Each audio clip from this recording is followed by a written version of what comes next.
Got a humdinger for you. I like this instrumental. All right. It seems like that the Supreme Court pulled a fast one on us. Oh, yeah. While we all were looking at P. Diddy and his legal troubles, his legal woes, and we were all looking to the left when we should have been looking to the right. Oh, brilliant. Well done, well done. However, you may have got one on us, but nah. Now, it's quite interesting how they did this. Now,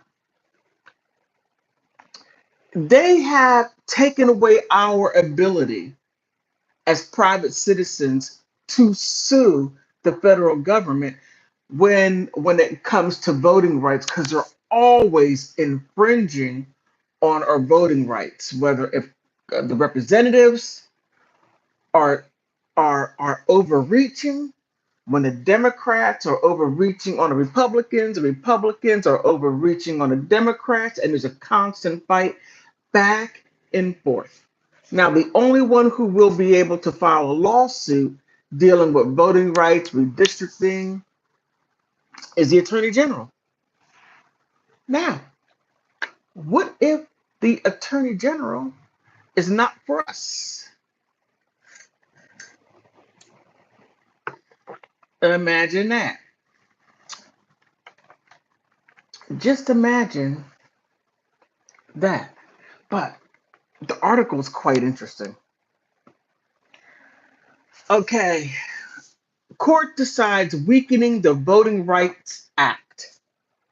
Will the Supreme Court right this wrong? I highly doubt it, and they didn't. Let me see, where is it? The federal government, I'm sorry, the federal government.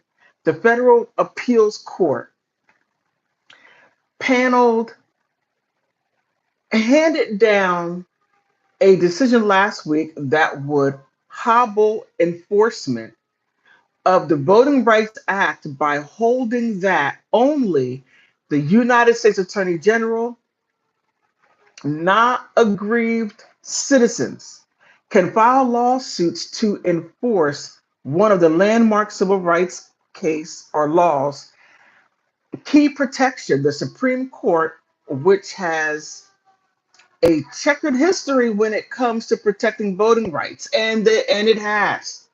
Just go back and just look at back in the 1960s. I mean, the 1960s, black women were able to vote. That's when they got their voting rights. My mother was an adult. She was in her 20s when she was able to vote. Now, they're, restricting a lot of that. So they went to court to file a lawsuit to give black women the right to vote. Hmm, yeah. And gerrymandering, that has come about by Democrats, gerrymandering to where you can, and just so that you know, gerrymandering is a Democratic thing, as I just said. It's between two names, a salamander and the name Jerry, and a salamander meaning having a forked tongue, and the Republicans were basically calling the Democrats forked tongue people. Hey, don't get upset with me about that. Get upset with them. I didn't do it. However, something. Now, the Attorney General. Now, we all know that the Attorney General is supposed to be autonomous. Well, no, no, they're not. And it seems like during Trump's presidency, he fired the Attorney General because the Attorney General wanted to look at him Now, whether if she was a hired gun or however you want to put it, I'm not quite sure. But um, I can't remember her name, but she had every right to look into it. But he fired her. Interesting. But back to all right here. Okay, in dispute arising from challenges to a legislative redistricting plan in Arkansas. All of this happened in Arkansas. The U.S. Eighth Circuit Court ruled that because the text of Section 2 of the Voting Rights Act does not authorize lawsuits by private individuals, such suits may not proceed. So, if any of us private citizens feel that we deserve a redress and we were aggrieved, we can't go to the Supreme Court saying, "Hey, hey, I was wrong. My vote didn't count. My vote is going to count." And I gotta say, I find that very interesting because 2024 is coming up. Now, just imagine if this was not um, taken to the Supreme Court. Now, just imagine this was not even a thing, and the presidencies between Trump and Biden, and this were to happen again, because there were people who voted, and and their vote went towards Biden. That person had a right to say, "I was aggrieved. I want I want to be heard. I want to be heard." But now the way it looks, no. So this is going to be quite interesting. Now here, the writing for the 2-1 margin, Judge David R. Strauss said that the silence is not golden for the plaintiffs. Never mind that the dissent by Chief Judge Levinsky Smith pointed out federal courts across the country, including the Supreme Court, have considered numerous Section 2 cases brought by private plaintiffs. Congress also made it clear in the committee report that it envisioned private lawsuits a fact to shrug off by the majority opinion with the dismissive comment that there are many reasons to doubt the legislative history as the interpretive tool. So, we're supposed to majority rules. So, even if we felt that my vote went to the wrong person and the other person won, majority rules. We are a republic. One vote, one person, one vote. Yeah, hmm, it's going to be interesting. So, the Voting Rights Act, originally signed into law in 1965, initially have been a protection against blatant attempts by states, mostly in the South, to prevent Black voters from participating in elections, despite the guarantee in the 15th Amendment that the right to vote shall not be denied or abridged by the United States or any state on account of race, color, or previous condition of servitude. Hmm, slavery. So now that race has been stricken from affirmative action, it would have a lot to do with voting. And they all were passed around the same time. So, very interesting how this is going to work. I don't know what's going to happen. I truly don't know.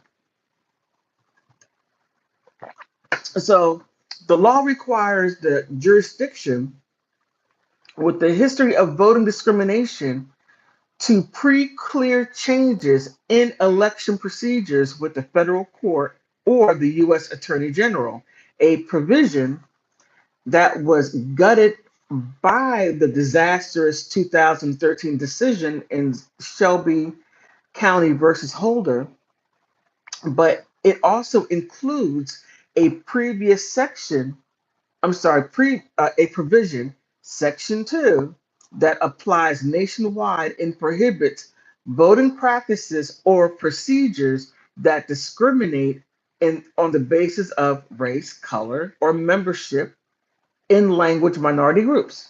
Hmm. And it continues. The Voting Rights Act has evolved and been amended to address not only restrictions on the individual rights to vote, but on official action. This as redressing mapping that gives minority groups less opportunity than other members of the electorate to participate in the political process and to elect representatives in their choice. Now, oh my goodness, in Alabama, there's a lot going on down there because this right here, since it passed, you have, oh my goodness, where was it? Jackson. No, I'm sorry, Mississippi. Jackson, Mississippi, to where they wanted to have two separate governments. They wanted a black government and a white government. And there were white people who were like, look, okay, I don't want to be bothered with the color folk. I don't want to be bothered with them. But I want to have a white only government, a white only police force, a white only this, a white only that, going back to the 1960s. And I want the state to pay for it. Really? Really?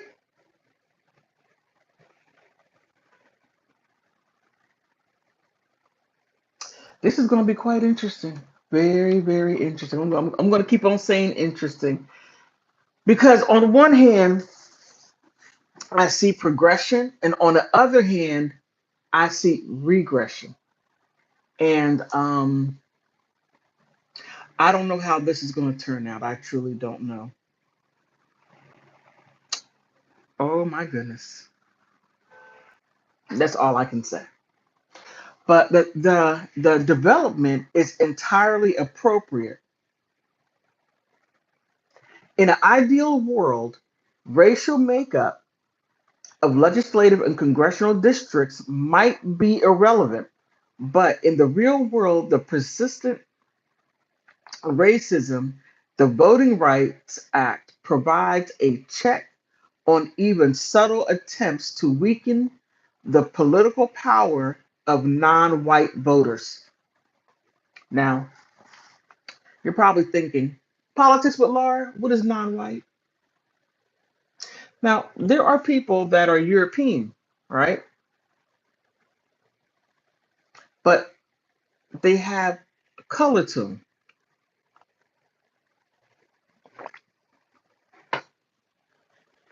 Are they considered white? And keep in mind, wait a minute, because white is a legal term. Let me find it. Okay, when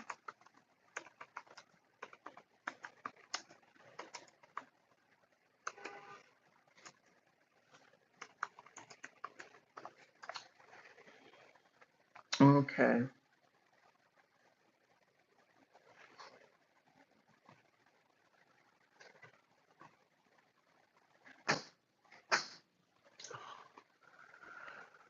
Oh my goodness. Hold on, let me get the door. Ah,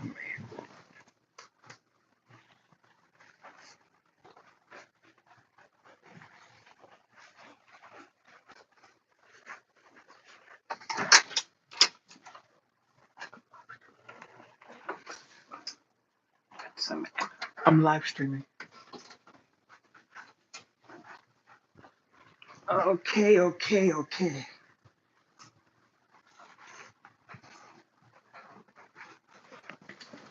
Ah, yeah, I'm back. I'm back. Okay, let me see where it is. Where it is.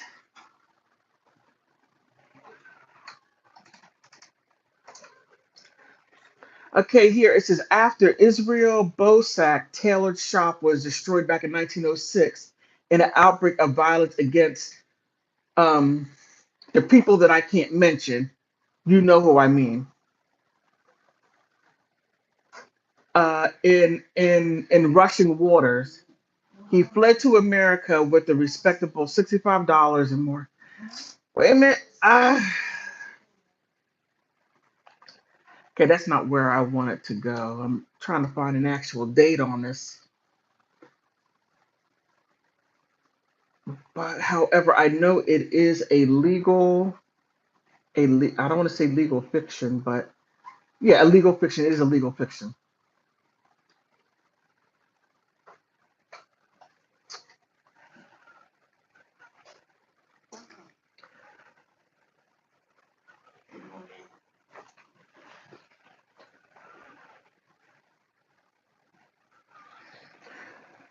Okay, I should have had this already revved up. But here, now, now there was a clear definition of what white meant.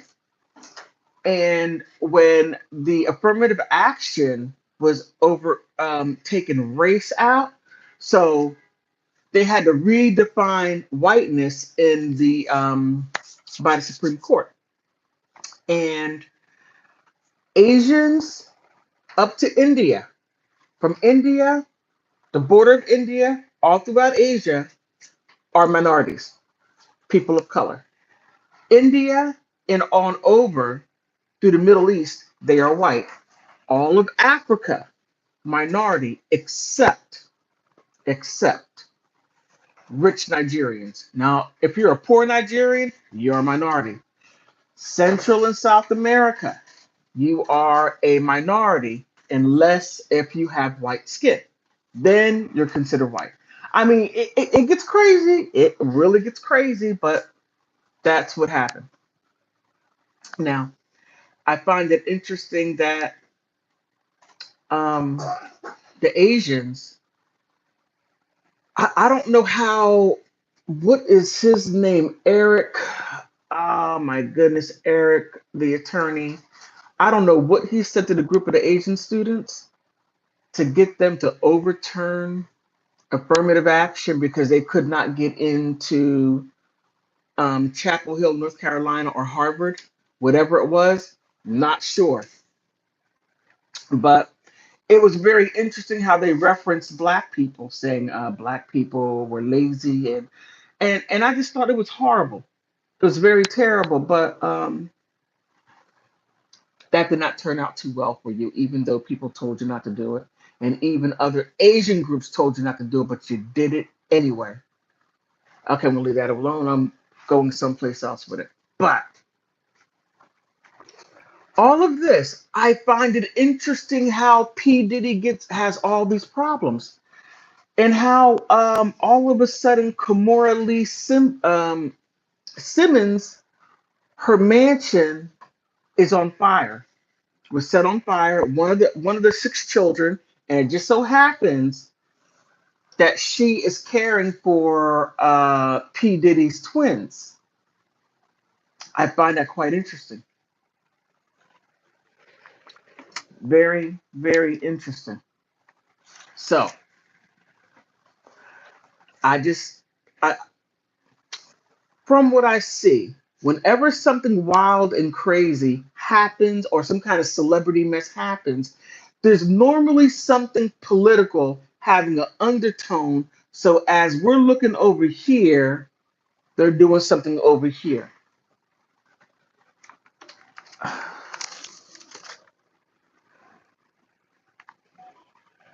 Okay. Um, okay. Well, look, that's all I want to say. And I want to thank you. You could be anywhere in the world which you are. You could be doing anything which you are, but you're here with me, and I want to thank you for stopping by.